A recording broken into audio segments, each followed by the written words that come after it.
right. Hi, this is Jim Starkweather, the publisher of KitMaker Network and Armorama.com, and welcome to another Turning the Page. I've got another book from Canfora Publishing, Graphic Design and Publishing.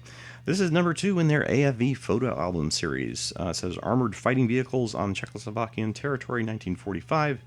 And again, in Czech, I believe. I want to say that is. So this book, and I did not look up these pronunciations, but Marek Solar, Petr Dolezal, and Vladimir. So the book itself is hardcover. If you couldn't figure that out by looking at it, but I mean, I'm not sure you can tell actually. So I'm not trying to be coy there. But it's 176 pages. Very well printed, very well put together. I'm not seeing any like production-y book issues going on here. So you can expect a nice quality book from the folks at Canfora. They generally don't disappoint in that regard. They have little bios here on the authors, which I'm not going to read through, but it looks like we have quite a few PhDs. So let's see. Dedication is to Petr Stepanek. Played a vital part in the creation of Volume 1. Sadly, he died March 24th, 2015. I'm sorry to hear that. After a long fight with the injuries he suffered in a serious travel accident, on the 5th of April, 2012. Well, that's very sad to hear, but I'm glad they got that dedication in there for him. So they got the book broken down into...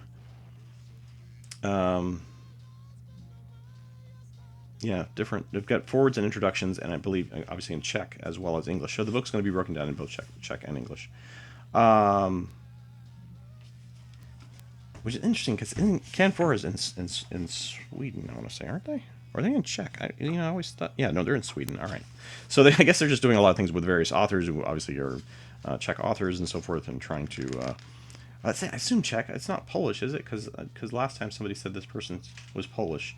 So I cannot check. I'm not good with the Slavic languages in terms of looking at them, going, oh yeah, that's this and so forth. I mean, you guys probably know just from looking at the cover.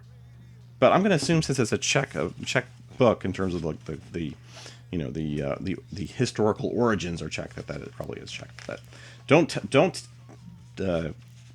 put me, or don't make that 100%. All right. So, anyways, the book does have a table of contents breakdown here. It's basically just locations. I don't think I'm going to read through all of them, but it says John, and I'm going to mess up all these because they're Czech. Zanjimo railway station, Seska Trebovia, Vesel Nad something Zniki. Yeah, so lots of different locations essentially. In terms of the book breakdown, what I really need to get across is that obviously the photos are going to potentially be unique. I'm not guessing they're going to be a lot of overused or much seen before photos. I mean, there may be some in here, but I'm guessing that a lot of these are unique to this book.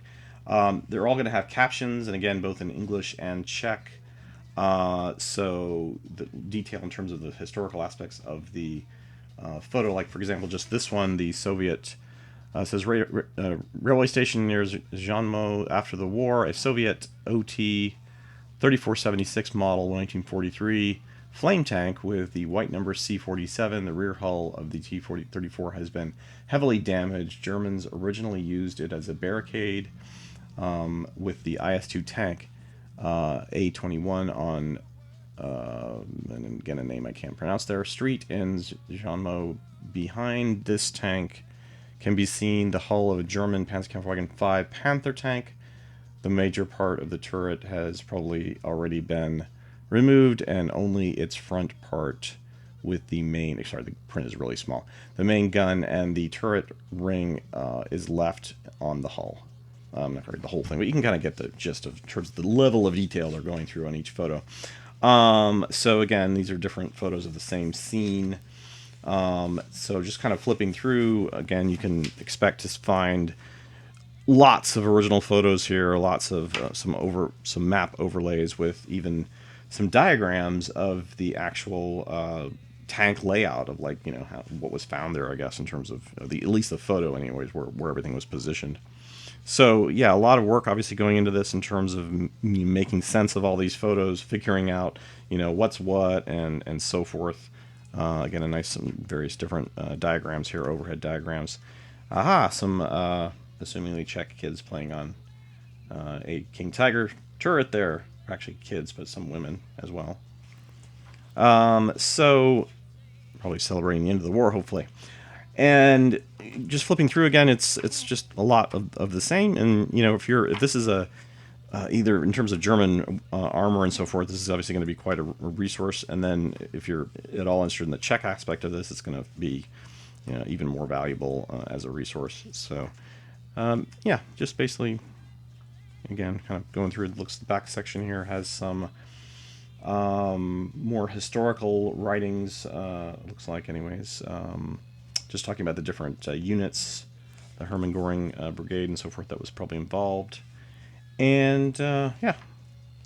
So, oh, then the back section here we have some tank kind of profiles, Hetzers, and IS-2? No. Yeah, IS-2. Haha, I got it right without even looking at the thing. T-3045s.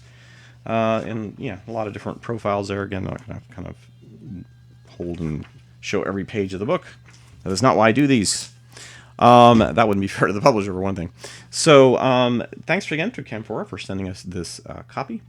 And if somebody who is kind of interested in this area, if they want to do like a more detailed written review, I'd be happy to, since this book has a lot of content, it is a hardcover, I'd be happy to consider that. We're not sending out a lot of books, especially overseas. So if you're overseas and ask for this, I can't send it media rate, so yeah, it's not going to be as easy to do. But if there's somebody here in North America that's interested, I can send it media rate. It's not very expensive, and they get a nice book out of it as well. So yeah, thanks again for watching, and if you have any comments, suggestions, please, questions, whatever, leave them below in the comments section. Remember, you can click on the like button if you liked this video or liked this content, and that helps us out as well. And we'll see you next time on Turning the Page.